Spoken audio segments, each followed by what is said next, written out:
What's up? This is Jay from Sweet Boats. What if you could get an extra 1 to 3 months a year out of your expensive wake surfing boat? Well, I'm going to show you how by explaining some of the wetsuit technology between a good wetsuit and a bad wetsuit, and maybe help you make an informed choice when you go to buy one. Stay tuned.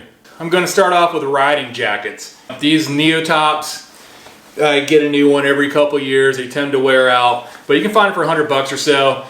I live in Utah. We do a lot of early morning riding, and it takes the bite off 2 millimeters, nice and easy. This is the O'Neill one. To be honest with you, this one hasn't held up too well. It's only been used for about 1.5 years, and it started to fall apart. But what I really like is my new one by Need Essentials. I've got no affiliation with these guys, but it's basically a brand that uses super high-end materials and construction at the fraction of the price of name brands. The traditional 3-2 wetsuit. What this means, it is 3 millimeters in the chest and 2 millimeters throughout the arms and legs. And this is a cheap wetsuit. It's a $99 wetsuit. It's a Roxy. It's my wife's. And this is good for conditions when, you know, the air is a little bit colder than the water, but it's really not good for real cold temperatures. You know, maybe high mid-60s. They'll do a good job. But the difference that I'm going to show you about this wetsuit is, you know, everything on this wetsuit, it just has stitched seams. Just a basic neoprene wetsuit, no frills, back zip. The cheap $99 wetsuit that you see everywhere else. Next, this is a mid-level 3-2. This is by Excel. And so what some of the main differences is between this one and the $99 suit is in the seams and construction. You know, this has better neoprene, a little bit more stretchy, easier to get on.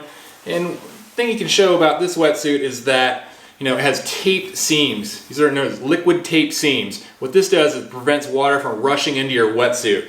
Now on this particular suit, it has tape seams on the top, but the legs are stitched. And if you go to the inside of this wetsuit, fabric tape seams that prevents the seepage of water in. But the main thing about this 3-2 is that it has a insulated chest. So the insulated chest on this thing keeps you warm.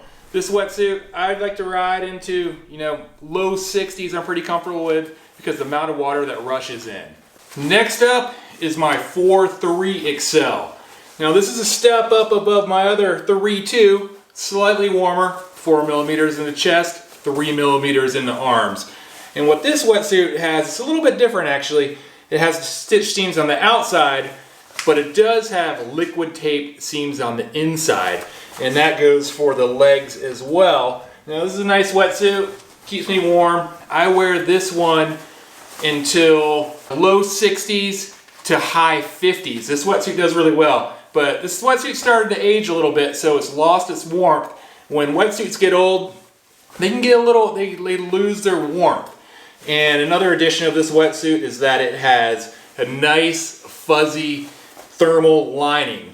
And this lining in the chest, and it's on the front and back panels, it keeps you warm. I really enjoyed it, but it's about time for a new one. This is my Need Essentials brand 4-3 wetsuit.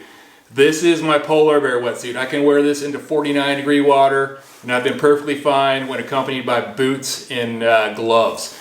And this wetsuit, what makes it stand apart from the other ones, is it has fully liquid tape seams on the outside, on all of the extremities, and as well as on the inside, it has fully taped fabric seams.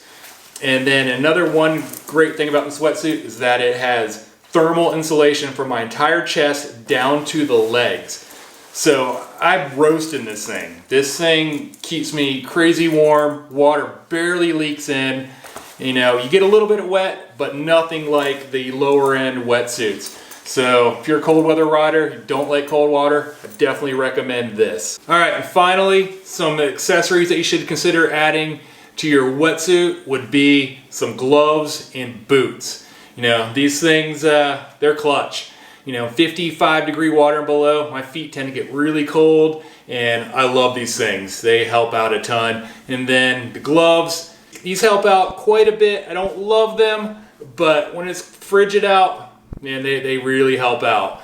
And then, you know, if you're really hardcore, you might want to consider getting a hood. This covers your head, and it keeps your ears and head really warm. I don't love this thing, kind of throws off my balance a little bit. If you're hardcore, I've had this thing for 15-20 years, to be honest with you, and it hasn't got a lot of use, but I do throw it on occasionally. Well, I hope you learned a thing or two. If you have any questions or comments, drop them in the comments below and I'll get back to you. Thanks for watching.